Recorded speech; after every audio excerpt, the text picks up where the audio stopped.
초콜릿은 달콤해 달콤해 달콤해 오렌지는 상큼해 상큼해 상큼해. Diba, isulti ni Ma'am Gaina nga magsaulog ta karon sa Palm Sunday in preparation the triumphant entrance of Jesus to Jerusalem, in preparation sa ato ng himuon nga Semana Santa or Holy Week. So mamalandong tani ining cross of Christ na ipat ka punto nga akong i-share kaninyo, and hopefully we can get out from this kanya atong magamit po sa atong pagpamalandong o padayon samtang kita nagpaabot pa sa dako kayo na celebration the Easter Sunday. Kay kining tanan nga atong gihimo karon kung pisalta, they are just preparation nato for the big celebration of Easter. Nga mao ang Easter Sunday kay giingon pa nga Easter Sunday is the focal and the epics of our Christian life.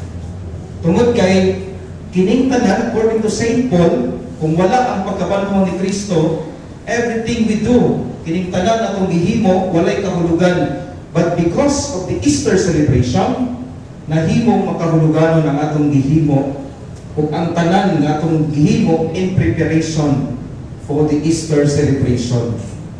So, dili ko magdugay, mao man ang atong tema karon. Kunya, as we embark on this secret season of Lent, ang gihapon ta sa Lent karon, we are invited to embark on a profound journey, the journey to the cross.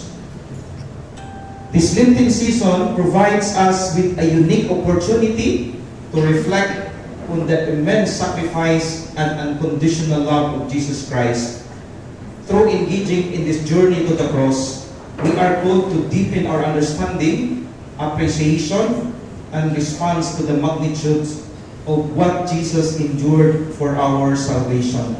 Kabalo man ta nga ang cross is the deepest symbol of God's love for us. Mga gani kung mangutana ta, unsa man gyud ay kalapad ang gugma sa Ginoo kanato? According to some writer, spiritual writer, ingon sila nga that much kaysa pagdupa ni Kristo sa cross, maupod na ang iyang gugma kanato. Iana kalapad ug kalawom ang iyang gugma kanato, and the cross is the symbol of the unconditional love of God for us. Mao na nga nindot kaayo nga pamalandungan ang cross vis-a-vis with our calling isip mga followers of Jesus, followers of Christ. So, the first topic na atong pamalandungan in relation to our main topic is the invitation to follow. When Jesus says, "Come, follow me," the question is, do you follow Him? Do we follow Him? Musunod ba ta sa iya ha? Usa kay ang atong pagsunod kang Kristo is conditional. Musunod ko nimo Lord, pero paiguha sa ni na ay if na ay condition. Mao na nga mao ni ang pangutana. Our journey to the cross begins with an invitation from the Lord Himself. That is why the invitation to follow is not kanana ang gipugusta, gikuarsta, kundi kanang kinasingkasing o naay sense of freedom. Kay kung dili po ta mosugot, dili ko mamugos ang Ginoo kanato. That is why in our reflection, especially in the invitation of Jesus to follow, when we reflect on the message of the cross, the symbol of the cross, our journey to the cross always begins with an invitation from the Lord Himself. Jesus extends His hands to us, inviting us to follow Him. This invitation is not just a call to accompany Him on His journey to Calvary, but to also embrace the simplicity, obedience, and selflessness that characterize His life. Lent calls us to examine our willingness to respond to this invitation, to let go of our own desires and ambitions, and to allow Christ to lead us on this transformative journey. Pero maingon ta kung musunod ba ta kang Kristo, there is naapay gitawag nato nga total detachment sa atong kaugalingon. Dili siguro no kay ang atong pagsunod kang Kristo, especially when we say yes to the invitation, Dili lang kuno na pagpakiguban, kuyog kang Kristo, sinudal, pagkuyog, pag-uban, kundi labaw sa tanan, kanang ma-change na. We become, kanang ma-configure na. Kaya ang pagsunod kang Kristo, when we say yes to His invitation, dili lang kuno ka magkuyog-kuyog, but the journey should end to become Christ-like. Mao ni ang invitation na makasundot ta sa iyang obedience, simplicity, and selflessness. Mao na nanindot kaayo nga sa sinugdanan di ay there is always an invitation. Kining atong calling, kining atong pag-apil, kining handmaid, dili lang ni atuan, but the invitation always begins with God. Mao mo ni ang dynamic dito sa atong vocation. For me, gitudloan mi nga when we enter in the seminary, nangutan naman nga, ano gusto mo gid ka magpari? Tungod kay gusto nako. The point of reference is always us, but we forget that the first nga naghimo kuno og initiative is ang Ginoo always. Because vocation always begins with God. Ang ato kunong pagsanong is just a response to the invitation. Mao na nga ang journey di ay sa cross nato should end. Mao ni ang atong ultimate nga goal nato. Mao na ang atong paningkamutan nga we can be configured to the simplicity, obedience, and selflessness of Christ. And we know that to be configured is not that easy. Digid sayon. Dili magani sayon ang pagsunod lang. Much more kung atong i-configure ang atong kaugalingon. That later on we become Christ-like. Mao ni ang challenge. We continue.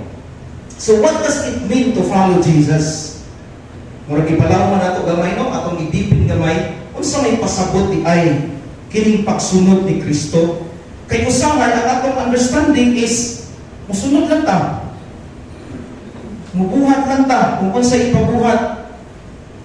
Misconceptions of following Jesus. It means believing in Jesus, reading the Bible, praying to Jesus, going to church. This involves following Jesus, but just doing them doesn't make us a follower of Jesus. Kaya usahay mo ni atong ipaghinambog, no? Ituo man ko, nagbuhat man ko, nagampo man ko, musimba man ko. But merely doing these things doesn't make us a real and true follower of God, of Jesus. Pero usahay, maumani kita, we can associate ourselves from this. Misconceptions ni sa atong pagsunod di ay kang Kristo. Dili ang di ay ni mao. They are part of it, but it's not the totality of our following the Lord. Importante po di siya. We cannot just disregard these things because these are important for us, especially when we follow the Lord. Pero kung nakasentro ra ang atong pagsunod kang Kristo ni ining mga butanga, uban pang mga butang, then we miss go to the other half of following the Lord. Kay dili raman di ay ni mao ang kahulugan when we say, what does it mean to follow the Lord or to follow Jesus?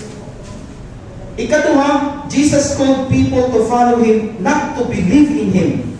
Following involves action and submission. Jesus becomes my leader and I do what He says. Many believe in Jesus today, but there is little change in their lives.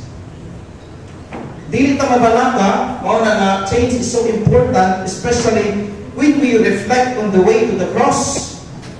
Ang journey nato sa cross, importante kaayo. In fact, the message of Lent is always change, metanoia, change of heart, conversion of mind and heart.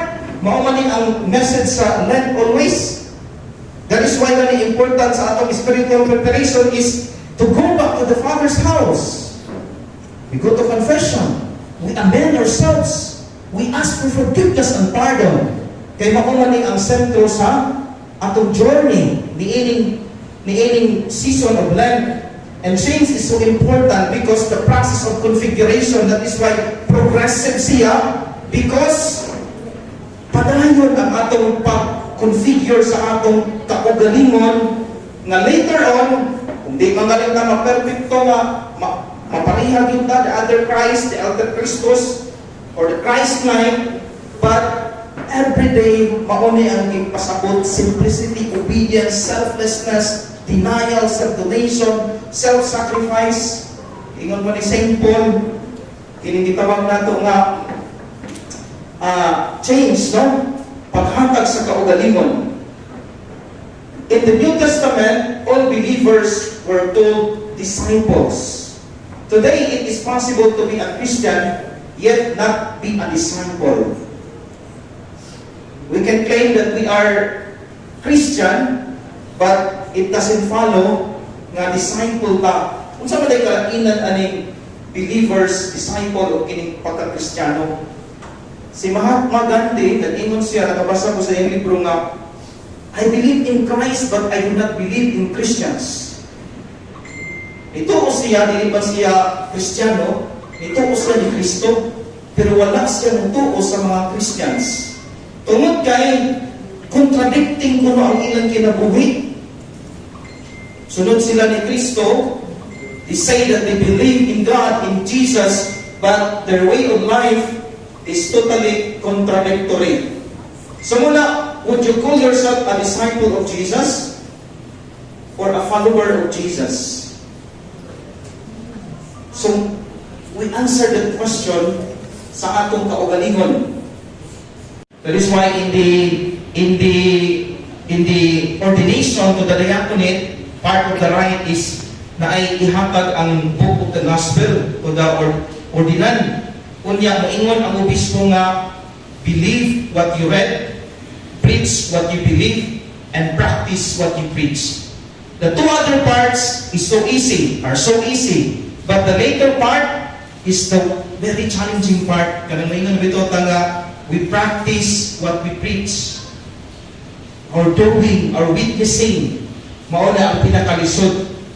So di lang nato natubagon nga, yes, ato na lang pamatuan, pinaagi sa atong mga buhat.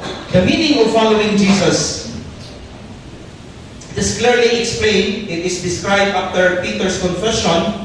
Believing in Jesus is the first step to following Jesus.